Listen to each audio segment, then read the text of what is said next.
वो अनाथ आश्रम में काम करती थी। वहाँ उसकी एक बहुत अच्छी सहेली भी बन गई। उसने देखा कि अनाथ आश्रम की ही रहने वाली एक लड़की उसकी सहेली से बार बार कहती कि आप मेरी जगह पर जाकर सो जाया करें, क्योंकि ना जाने मेरे साथ ऐसा क्या होता है कि सुबह उठने के बाद मुझे बहुत दर्द होता है। उसकी सहेली ने उसकी बातों को टाल दिया, लेकिन जब वो बार बार उसके मुंह से यह बात सुनती तो उसने अपनी सहेली से कहा कि अगर तुम नहीं जाना चाहती हो तो मैं उसकी जगह पर जाकर सो जाती हूँ। और जब अगले दिन वो उसकी बात मानकर उसकी जगह पर जाकर सो गई तो कुछ देर तो उसे कुछ भी एहसास नहीं हुआ, लेकिन जैसे ही आधी रात हुई कि तभी अचानक से किसी ने उसके पैर पर हाथ रखा और फिर तो वो दर्द से तड़प उठी, क्योंकि किसी ने उसके साथ कभी कभी हमें अपनी आंखों देखी बातों पर यकीन नहीं होता, क्योंकि आज के दौर में इंसान सिर्फ वही करता है जिसमें उसका फ़ायदा हो। बिना अपने फ़ायदे के कोई किसी की भी मदद नहीं करना चाहता। उसका नाम ऋतु है। उसकी उम्र इस समय 35 साल थी। वो अपने घर में अपनी माँ के साथ रहती थी। उन दोनों का एक दूसरे के अलावा इस दुनिया में और कोई सहारा नहीं था। उसके पति का कुछ साल पहले देहांत हो चुका था। उसके पति की मौत के बाद वो अपनी माँ के घर वापस आ गई थी, क्योंकि उसके ससुराल वाले भी उसे अब अपने साथ नहीं रखना चाहते थे। बचपन में ही उसके पिताजी का भी देहांत हो गया था और तभी से उसकी माँ ने उसे अकेले ही पाला था। उसकी शादी के बाद उसकी माँ अकेले ही रहती थी, क्योंकि वो उनकी एक लौती औलाद थी। उसके ससुराल में उसके सास ससुर और एक देवर था। पति के देहांत के बाद उसकी माँ ने उसकी सास से ससुर से कहा कि वह उसकी शादी उसके देवर से करवा दें, लेकिन उन्होंने इस सब से पूरी तरह से इनकार कर दिया, क्योंकि वह उसके देवर की शादी किसी दूसरी लड़की से करना चाहते थे और इसी वजह से उसकी माँ उसे अपने साथ रहने के लिए वापस ले आई। लेकिन इस सब के बावजूद भी उसकी माँ उसके लिए दूसरे रिश्ते ढूंढने लगी ताकि वो एक बार फिर से शादी करके अपना घर बसा ले। लेकिन उसने अब दोबारा शादी करने से मना कर दिया था, क्योंकि अब उसका शादी ब्याह से पूरी तरह से मन हट चुका था। उसकी माँ ने अपनी पूरी जिंदगी सिर्फ उसके लिए ही जीती रही और इसीलिए अब उसका भी फर्ज था कि वो उनके लिए भी कुछ करे और उन्हें भी उनके बुढ़ापे में आराम दे। उसकी माँ शुरू से लोगों के कपड़े सिलकर अपना गुजारा करती थी, लेकिन आजकल उनकी तबीयत खराब रहने लगी थी। उसने माँ से कहा कि अब आप कपड़े को सिलना बंद कर दीजिए, क्योंकि आपकी तबीयत ठीक नहीं रहती है। मैं कोई ना कोई काम देख लूँगी। वो ज़्यादा पढ़ी लिखी तो नहीं थी। इंटर के बाद उसकी माँ ने उसकी शादी करवा दी थी, क्योंकि उन्हें उसकी शादी की बहुत फिक्र रहती थी। वह चाहती थी कि अपने जीते जी वह उसकी शादी कर दे। इसीलिए इंटर के बाद ही उसकी माँ ने उसके लिए अच्छा रिश्ता देखकर उसकी शादी कर दी, जिस कारण उसे किसी स्कूल में नौकरी मिलना तो बहुत मुश्किल था। उसने अपने पड़ोसियों से भी कह रखा था कि अगर मेरे लायक कोई काम हो तो वह मुझे बता दें। उसने अपनी सहेलियों से भी पूछा था कि अगर वह उसके लिए कोई जॉब तलाश कर सकती हो तो उसके बारे में बता दे।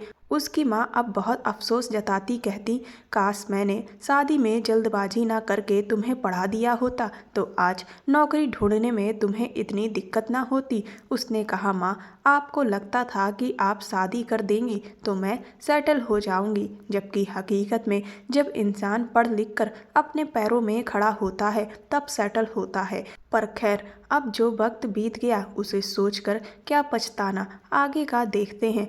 फिर एक दिन उसकी एक दोस्त ने उसे बताया कि अनाथ आश्रम में एक औरत की ज़रूरत है। उसने उससे पूछा कि वहाँ पर क्या काम करना पड़ेगा, तो उसने उसे बताया कि उसे इस सब के बारे में ज़्यादा कुछ नहीं पता है। उसकी वहाँ पर एक सहेली काम करती है। जब वो वहाँ पहुँचेगी तो वह ही उसे उस नौकरी के बारे में अच्छे से बता देगी। इसीलिए उसकी सहेली ने कहा कि वो तुरंत ही वहाँ पहुँच जाए, हो सकता है कि उसका वहाँ पर पहुँचने से काम बन जाए। उसने उससे वहाँ का एड्रेस लिया और अगले दिन वो अपनी माँ से कहकर अनाथ आश्रम चली गई। उसकी सहेली की जो सहेली वहाँ पर काम करती थी, उसका नाम नेहा था और उसने उसे काम के बारे में बताया। उसने देखा कि वह अनाथ आश्रम एक घर की तरह ही बना हुआ था और वहाँ के ग्राउंड में बच्चे खेल रहे थे। वहाँ पर कुछ बच्चे विकलांग भी थे। वह जो घर था वह अंदर से काफ़ी बड़ा सा बना हुआ था, जिसमें बहुत सारे कमरे थे। साथ ही एक छोटा सा कमरा भी बाहर की तरफ बना था, जहाँ वॉचमैन रहता था। उसने एक बच्चे से नेहा के बारे में पूछा और उसने उसे सामने के कमरे की तरफ इशारा कर दिया। जब वो वहाँ चली गई तो देखा वहाँ पर एक औरत बैठी हुई थी। उसने उससे अंदर आने के लिए पूछा तो उसने मुस्कुराकर कहा कि आ जाओ। उसने उसे बताया कि मैं कौन हूँ और यहाँ पर नौकरी के लिए आई हूँ। उसने उसे अपना नाम रितु बताया। उसका नाम जानकर वह बहुत खुश हो गई, क्योंकि वो भी उसकी सहेली की सहेली थी। उसने उसकी पढ़ाई के बारे में पूछा तो उसने उसे सब कुछ बता दिया। नेहा ने उसे वहाँ की जो मैडम थी उनसे भी मिलवाया और उन्हें उसके बारे में सब कुछ बता दिया। उसके बाद उन मैडम ने उससे कहा कि ठीक है, तुम कल से आ जाना, लेकिन हमारे यहाँ जो भी औरतें काम करती हैं उन्हें यहीं पर रुकना पड़ता है। सिर्फ रविवार को ही वह अपने घर जाती हैं। जब उसने उनकी यह बात सुनी तो उसे अपनी माँ का ख्याल आया कि वो अपनी माँ को घर पर अकेला कैसे छोड़ सकती है, क्योंकि उनकी तो तबीयत भी ठीक नहीं रहती। उसने मैडम से तो कुछ भी नहीं कहा, लेकिन नेहा से उसने कहा कि मैं दरअसल यहाँ रोज़ नहीं आ सकती हूँ। तो उसने कहा कि देखो, यह बात तो तुम्हें माननी ही पड़ेगी, वरना तुम्हें यह नौकरी नहीं मिलेगी, क्योंकि यहाँ पर हर समय बच्चों की देखभाल करनी पड़ती है और हर समय उनका ख्याल रखने के लिए किसी न किसी को उनके पास रहना ज़रूरी है। वैसे तो यहाँ पर और लड़कियाँ थीं, लेकिन अब तुम्हारे अलावा मैं और एक और लड़की है, लेकिन फिर भी हम लोगों को और भी काम होते हैं। उसने नेहा से पूछा कि तो फिर मुझे यहाँ पर क्या काम करना होगा। नेहा ने कहा कि तुम्हें यहाँ रुककर बच्चों के खाने पीने की जिम्मेदारी को उठाना होगा और यही तुम्हारी ड्यूटी होगी कि तुम्हें सभी बच्चों का ख्याल रखना होगा। इसके अलावा और कोई काम तुम्हारा नहीं होगा। उसने फिर नेहा से और भी कुछ बातें की और फिर वो वहाँ से उठकर अपने घर आ गई। उसे अब वहाँ पर रुकने पर कोई ऐतराज़ नहीं था, लेकिन उसे अपनी माँ की फिक्र थी कि वो उन्हें अकेला नहीं छोड़ सकती। जब वो घर आई तो उसकी माँ ने उससे पूछा कि क्या हुआ, तुम्हें नौकरी मिल गई। उसने माँ को सब कुछ बता दिया। उसकी माँ ने कहा, अगर तुम्हें यह नौकरी अच्छी लगी और पैसे भी सही मिल रहे हैं तो तुम यह नौकरी कर लो और तुम मेरी फिक्र मत करो, क्योंकि मैं अकेली रह लूँगी। उसने उनसे कहा कि लेकिन फिर आपके लिए खाना कौन बनाएगा, क्योंकि मुझे तो वहाँ 24 घंटे रहना होगा। उसकी माँ ने कहा कि तुम बिल्कुल भी फिक्र मत करो, मैं अपने लिए खुद ही खाना बना लूँगी। वैसे भी मैं सारा दिन खाली ही तो रहती हूँ। तुमने मेरा सिलाई का काम भी छुड़वा दिया है, क्या मैं अपने लिए खाना भी नहीं बना सकती। उसने कहा ठीक है, लेकिन आप अपना बहुत ख्याल रखना और दवाई भी समय पर लेती रहना। वो अपने कमरे में आई। उसने अपनी अलमारी से अपने कुछ कपड़े निकाल कर बैग में रख लिए और ज़रूरत का सामान भी सारा पैक कर लिया। अगले दिन वो अपनी माँ से मिलकर वापस अनाथ आश्रम के लिए निकल गई। जब वो वहाँ पहुँची तो वहाँ पर उसे मैडम मिली और फिर मैडम ने उसे उसका सारा काम समझा दिया और उसे उसका कमरा भी दिखा दिया, जिसमें उसके साथ नेहा और वह जो दूसरी लड़की थी वह भी उसी कमरे में रह रही थी। उसने अपना सामान, अपने सारे कपड़े उस कमरे में रख दिए, लेकिन उस वक्त उस कमरे में कोई भी नहीं था। उसने थोड़ी बहुत देर आराम किया और फिर वो बाहर आ गई। बाहर जब वो आई तो उसे नेहा ने उस तीसरी लड़की से मिलवाया, जिसका नाम रूपा था। उसने उससे मुलाकात की और अपने बारे में उसे सब कुछ बताया। उन्होंने भी रितु को अपने बारे में बताया और फिर वो सब बच्चों के साथ खेलने लगे। दोपहर के खाने का समय हो गया था और एक कमरा था जिसमें बच्चे खाना खाया करते थे। वो उस कमरे में बच्चों को लेकर गई और बच्चों को खाना खिलाने लगी। वहाँ पर एक आंटी थी जो सभी बच्चों का खाना बनाने के लिए आई थी और खाना बनाकर वहाँ से चली जाती थी। दोनों टाइम का खाना बनाना, सुबह का नाश्ता बनाना उन्हीं की जिम्मेदारी थी। बच्चों को पढ़ाने की जिम्मेदारी नेहा की और रूपा जो थी वह बच्चों के खाने पीने का ध्यान रखती थी। रितु का अब यहाँ पर अच्छे से समय गुजर रहा था। बच्चे सारा दिन खेल में मगन रहे और साथ में पढ़ाई भी करते, लेकिन बच्चों को पढ़ने के लिए उन्हें थोड़ी बहुत डांट लगानी पड़ती थी। रितु की अब नेहा से बहुत अच्छी दोस्ती हो गई थी। यहाँ रहकर उसने एक बात नोटिस की थी कि यहाँ हर रोज कोई ना कोई बच्चा अडॉप्ट होता है। रोज कोई ना कोई फैमिली ऐसी होती है जो किसी एक बच्चे को अपने साथ जरूर लेकर जाती है और मैडम उनको बच्चा देती थी। यहाँ तक कि ना सिर्फ बच्चे अडॉप्ट किए जाते थे बल्कि यहाँ पर कई सारे बच्चे आते भी थे। ऐसे बहुत से लोग थे जो अनाथ बच्चों को लेकर यहाँ आ जाते थे ताकि उनकी अच्छे से देखभाल हो सके। मैडम बच्चों का बहुत अच्छे से ख्याल रखती थी। उनकी वजह से बच्चों को रहने के लिए छत मिल रही थी और यहाँ मैडम बच्चों को हर चीज़ की सहूलियत भी देती थी। मैडम बहुत अच्छी आदत की थी। उन्हीं दिनों वहाँ एक छोटी सी बच्ची जो कि 14 साल के आसपास होगी वह आई। जब वह आई तो उसने देखा कि उसका एक हाथ खराब था। वह बेचारी बहुत डरी डरी सी थी। वह किसी से भी बात नहीं करती थी, यहाँ तक कि वह अपना खाना भी ठीक से नहीं खा पाती थी। एक दिन रितु ने उसे अपने हाथ से खाना खिलाया और उससे पूछा कि वह किसी से बात क्यों नहीं करती, तो उसने उसकी बात का कोई भी जवाब नहीं दिया। वो समझ गई कि वह बेचारी डरी हुई है, बस इसी वजह से वो उससे रोज बात करने की कोशिश करती। अब वह उससे थोड़ी थोड़ी बातचीत करने लगी थी। अब वह अक्सर उसके साथ ही रहती थी। वैसे तो वो सारे ही बच्चों के साथ बहुत ही प्यार से पेश आती थी। वो जानती थी कि बच्चों के दिल बहुत ही नाजुक होते हैं, छोटी छोटी बातों को अपने दिल से लगा लेते हैं।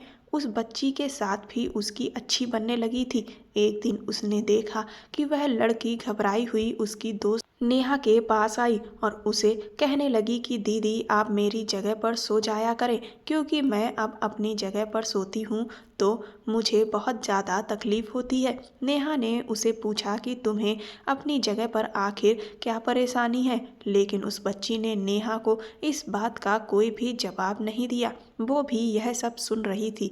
वह बच्ची नेहा से कहने लगी कि लेकिन आप मेरी जगह पर सो जाया करें क्योंकि मुझे बहुत दर्द होता है। नेहा ने एक बार फिर से कहा ठीक है, तुम फिक्र मत करो, मैं कुछ करती हूँ। रितु सोचने लगी कि आखिर यह ऐसे क्यों कह रही है। फिर उसे लगा कि बच्ची है, शायद कोई बात होगी जो उसे परेशान कर रही हो और इसी वजह से वह अपनी जगह बदलने के लिए कह रही थी। नेहा ने मैडम से बात करके उसकी जगह को बदलवा दिया और फिर रितु भी यह देखकर खुश हो गई और बाकी बच्चों के साथ जाकर बैठकर खेलने लगी। उनका कमरा बच्चों के कमरों से दूर था। उस अनाथ आश्रम में 40 से 50 के करीब बच्चे थे। लड़कियों का कमरा अलग था, लड़कों का कमरा अलग। मैडम हर चीज़ का वहाँ खुद ख्याल रखती थी और बच्चों के लिए हर तरीके की सहूलियत भी देखती थी। उन लोगों ने रात का खाना खाया और अपने कमरे में जाकर सो गए। अगले दिन जब वो उठी तो रोज की तरह वो अपने कामों में लगी हुई थी कि तभी दोपहर के खाने का समय हुआ और वो उस बच्ची यानी सोनी के पास गई। उसने उससे जाकर जब पूछा कि आज तो तुम्हें अच्छे से नींद आई होगी, अब तो नेहा दीदी ने तुम्हारी जगह भी बदलवा दी है। लेकिन वह बाकी दिनों की तरह आज भी उदास थी। उसने उसे अभी भी वही बात कही कि दीदी, नेहा दीदी तो मेरी जगह पर नहीं सोई, लेकिन आप ही मेरी जगह पर सो जाया करें क्योंकि मुझे बहुत दर्द होता है। रितु ने उससे पूछा कि अब तुम्हें आखिर ऐसा क्या दर्द होता है, अभी भी तुम्हें किसी बच्चे ने परेशान किया है। इतने में मैडम उसके पास आ गई और उसने उसे कोई जवाब नहीं दिया और अपने कमरे में चली गई। अब जब भी सोनी उसे मिलती तो उसे यही बात कहती, लेकिन वो उसकी बात को टाल देती। उसे लगा कि कि शायद वो यहाँ रहना नहीं चाहती है, इसीलिए वह उससे यह बात कहती है। लेकिन वो भी यह सोचती थी कि आखिर उसे यहाँ क्या परेशानी हो सकती है, यहाँ तो सब बच्चे बहुत खुश रहते हैं। फिर उसने यह बात नेहा को एक बार फिर से बताई। नेहा ने कहा कि शायद वह बच्ची अभी भी इस जगह को अपना नहीं पाई है और रात में डर जाती है, इसी वजह से उसके साथ ऐसा हो रहा है। लेकिन रितु ने नेहा से कहा कि पर अब तो फिर भी उसे यहाँ पर आए हुए काफ़ी दिन हो गए हैं, लेकिन उसकी वह जो दर्द वाली बात है वह मुझे समझ नहीं आ रही है। उसने नेहा से कहा कि क्यों ना आज मैं सोनी के बिस्तर पर सोकर जाकर देखूं, तो शायद मुझे पता चल जाएगा कि वह झूठ बोलती है या फिर सच। नेहा ने कहा ठीक है, तुम अपने मन का वहम अच्छे से दूर कर लो। यही सब सोचते हुए रात का खाना खाने के बाद वो सोनी के पास गई। उसने उससे कहा कि तुम मेरे कमरे में जाकर मेरे बेड पर सो जाओ और मैं तुम्हारी जगह पर यहाँ लेट कर सो जाऊंगी। थोड़ी देर के बाद ही जब वो उसके बिस्तर पर लेटी तो उसे नींद आ गई। अभी उसे सोए हुए कुछ देर ही हुई थी कि तभी उसे ऐसा लगा कि जैसे किसी ने उसके पैर पर हाथ रखा हो। उसे लगा कि शायद कोई बिस्तर पर कीड़ा है या फिर उसका वहम, इसीलिए उसने अपने पैर चादर के अंदर कर लिए। लेकिन फिर अचानक से उसे कुछ चुभन सी महसूस हुई। उसने चादर हटाकर देखा तो उसे वहाँ कुछ लोग नजर आए।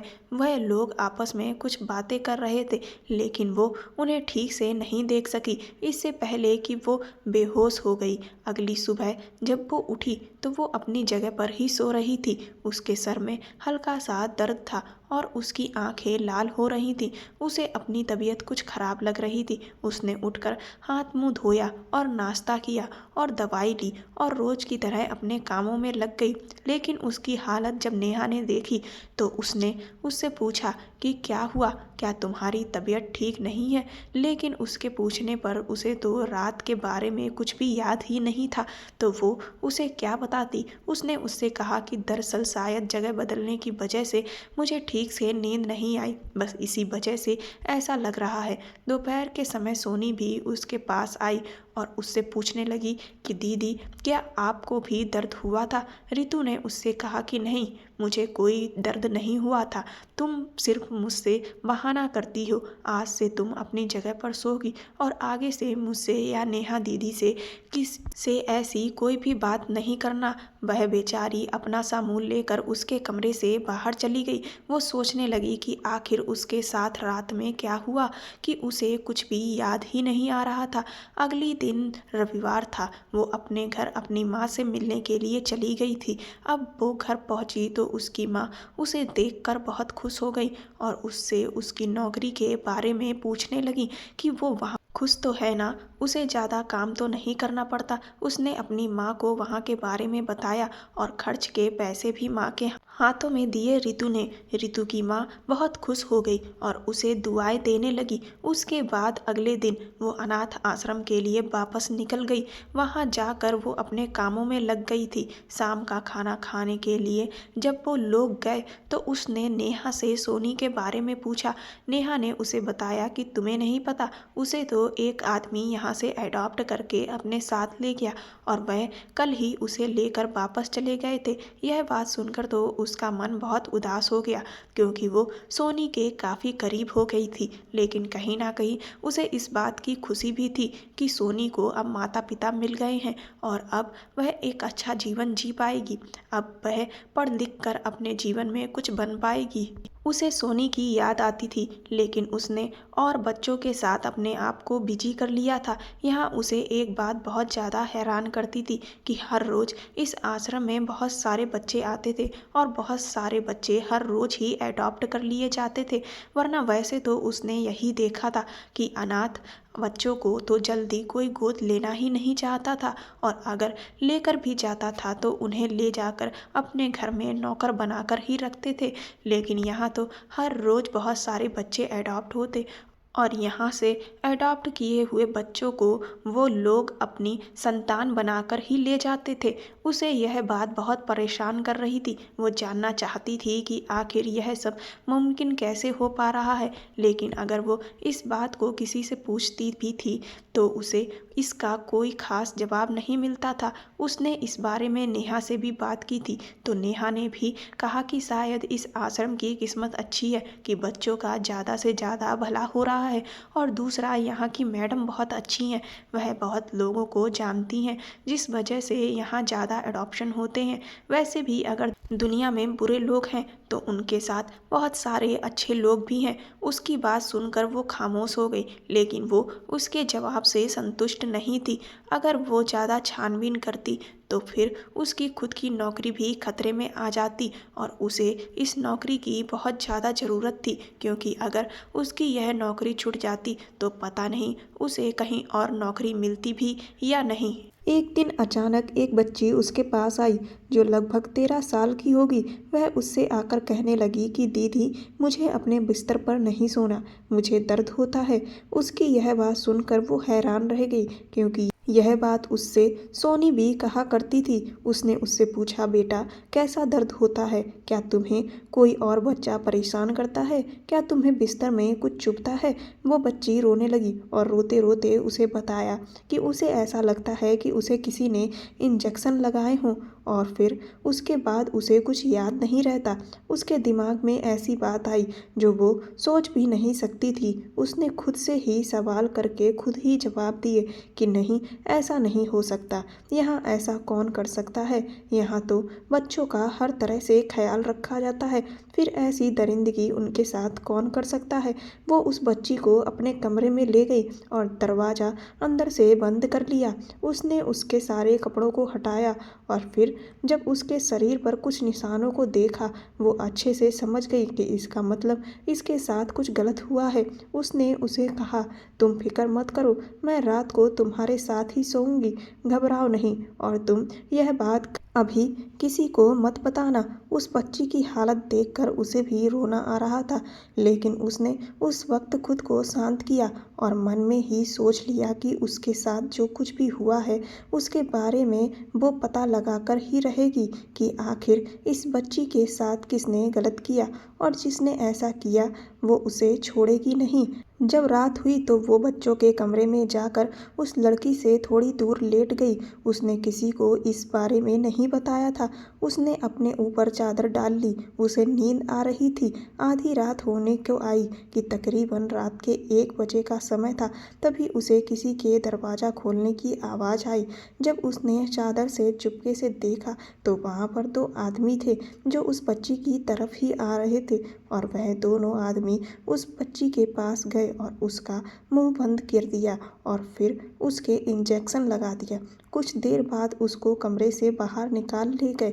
यह देखकर तो उसके होश उड़ चुके थे। वो जल्दी से अपनी जगह से उठी और दोनों आदमियों का पीछा करने लगी। दोनों आदमी वही थे जो वहाँ अनाथ बच्चों को लेकर आते थे।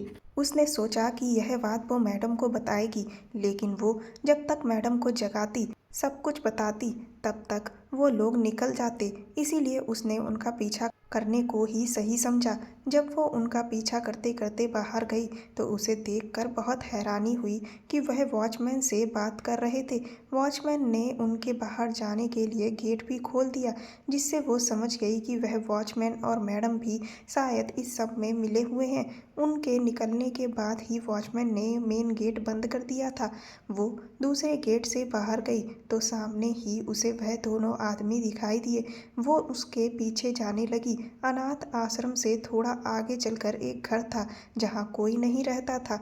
वह लोग उस घर में चले गए और अंदर से दरवाज़ा भी उन्होंने बंद कर लिया।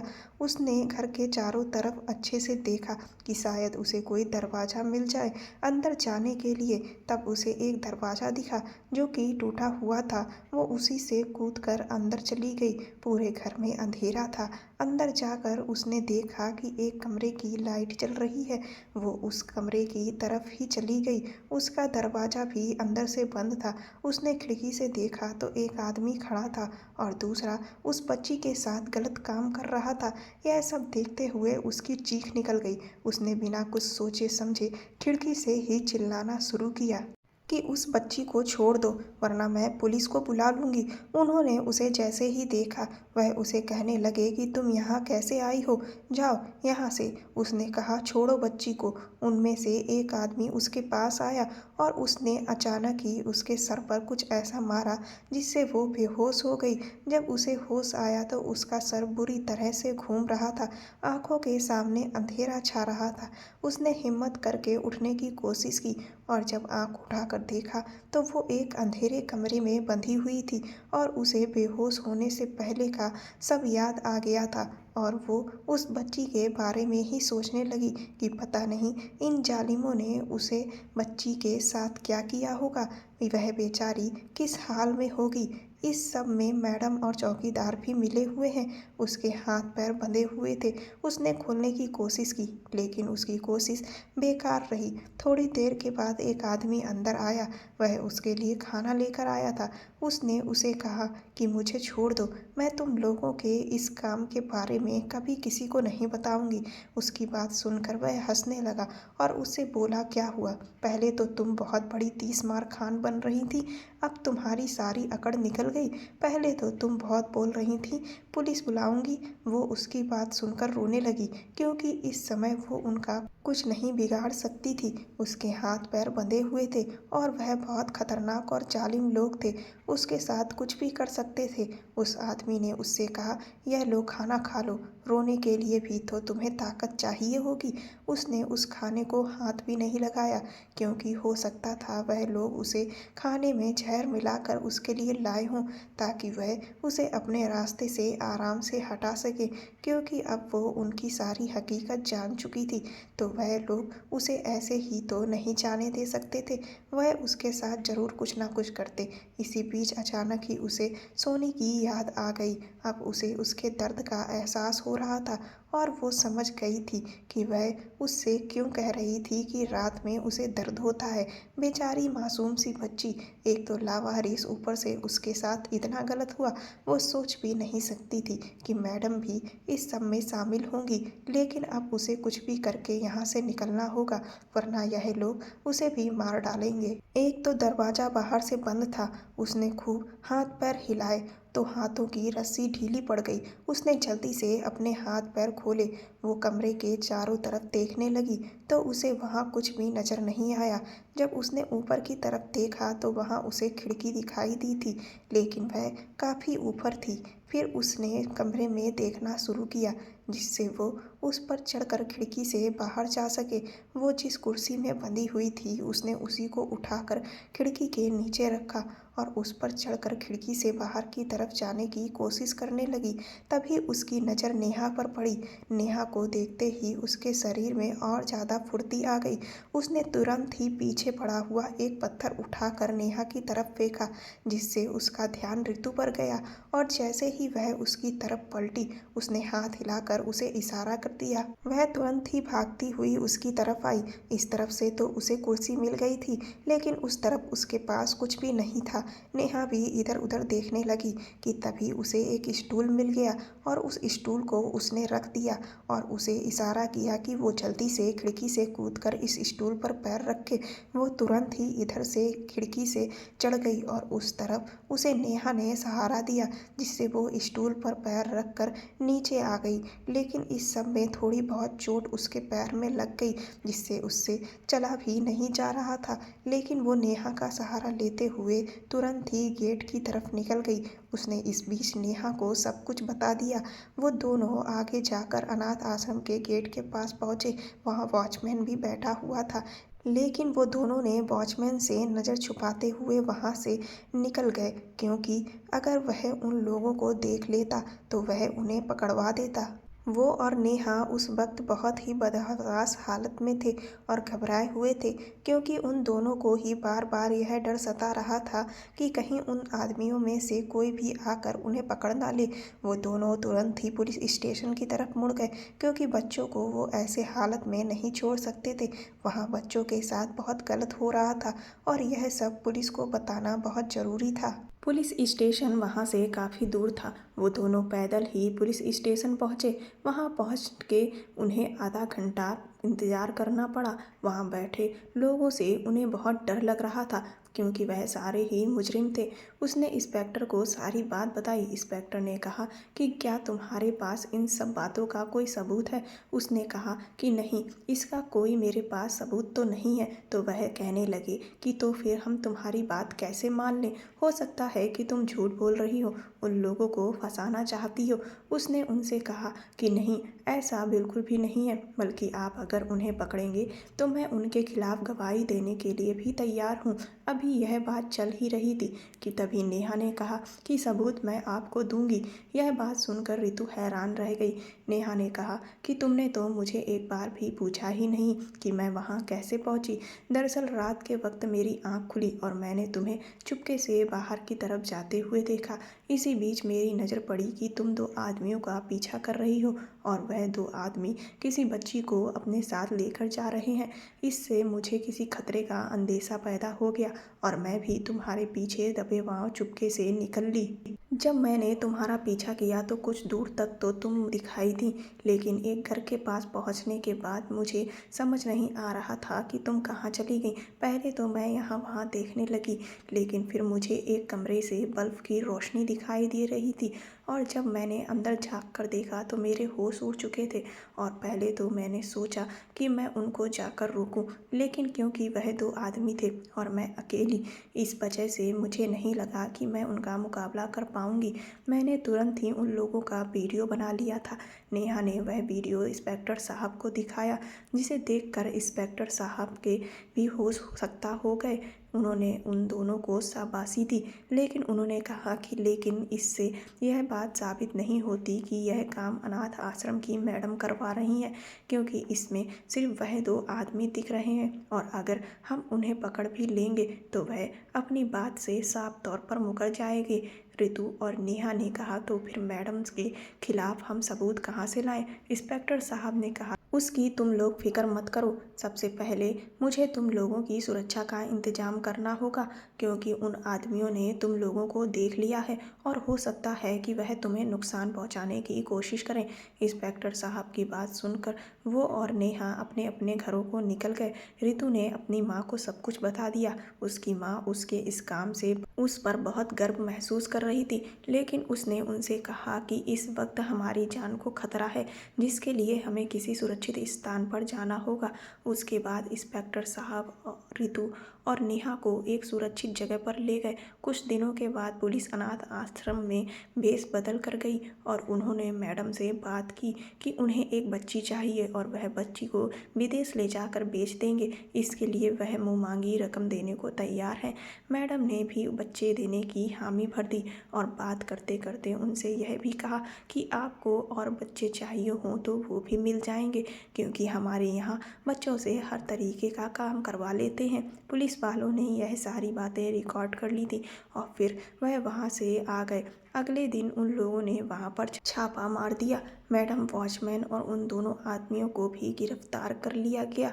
वहाँ जो लड़कियाँ काम करती थीं उन्हें भी इस सब के बारे में कुछ भी नहीं पता था। मैडम के कमरे की तलाशी ली गई तो वहाँ उनके खिलाफ ढेर सारे सबूत मिल गए। इसके साथ ही पुलिस को मैडम के ऑफिस में ड्रग्स भी मिले, जिससे यह पता चला कि वह ड्रग्स का कारोबार भी करती थी। उन्हें अदालत में पेश किया गया। अदालत में पता चला कि वो मासूम बच्चों की गलत तरह की फिल्में भी बनवाती थीं, जिसे वह बाहर विदेश में बेच देती थी और इससे वह करोड़ों रुपए कमा रही थी। और जो लोग बच्चों को अनाथ आश्रम से प्राप्त करने आते थे उन्हें वह लोग अडॉप्ट नहीं करते थे, बल्कि उन्हें बेचने के लिए लेकर जाते थे। और जिन आदमियों ने उसे वहाँ पर बंद किया था वही आदमी अच्छे और खूबसूरत बच्चों को लेकर आते थे और वह इस बात का खास ध्यान रखते थे कि वह बच्चे यतीम हों और उनके आगे पीछे कोई भी पूछने वाला नहीं होता, कि वह जैसा चाहें उनके साथ वैसा कर सकें। रितु और नेहा ने उन लोगों के खिलाफ गवाही दी और उन सबको सजा हो गई। अब उस अनाथ आश्रम की जिम्मेदारी अदालत ने रितु और नेहा को दे दी। उसने वहाँ बच्चों का अच्छे से ध्यान रखना शुरू कर दिया है, जिसमें नेहा भी उसकी पूरी मदद कर रही है। बच्चे मासूम होते हैं, लेकिन कुछ लोगों के पास शायद दिल नहीं होता। लोग पैसे की खातिर इतना गिर सकते हैं कि वो सोच भी नहीं सकती थी। अब वह बच्चे बहुत खुश रहते हैं। कोई भी बच्चे को एडॉप्ट करने आता है तो वो सबसे पहले उनकी सारी इन्फॉर्मेशन लेती है, बाद में ही किसी बच्चे को उन्हें देती है, क्योंकि रितु नहीं चाहती है कि कोई भी किसी बच्चे के साथ कुछ गलत करे। उसे अक्सर अब भी सोनी की याद आती है। वो सोचती है कि काश उसने सोनी की बात पर यकीन किया होता तो और तभी इन जालिमों को पकड़वा दिया होता तो आज सोनी भी हमारे साथ होती। अब पता नहीं वह बेचारी कहाँ होगी और किस हाल में होगी, लेकिन रितु यही चाहती है कि वो जहाँ भी हो ठीक हो। दोस्तों, कई लोग ऐसे हैं जो अच्छे कामों की आड़ में गलत काम करते हैं, बच्चों का कारोबार करते हैं। अगर आपकी नज़र में कोई ऐसा हो तो तुरंत ही पुलिस को बुलाएं, जिससे उन्हें सख्त से सख्त सज़ा हो सके। कहानी पसंद आई हो तो चैनल को सब्सक्राइब कर वीडियो को लाइक कर दें और वीडियो को ज़्यादा से ज़्यादा शेयर करें। धन्यवाद।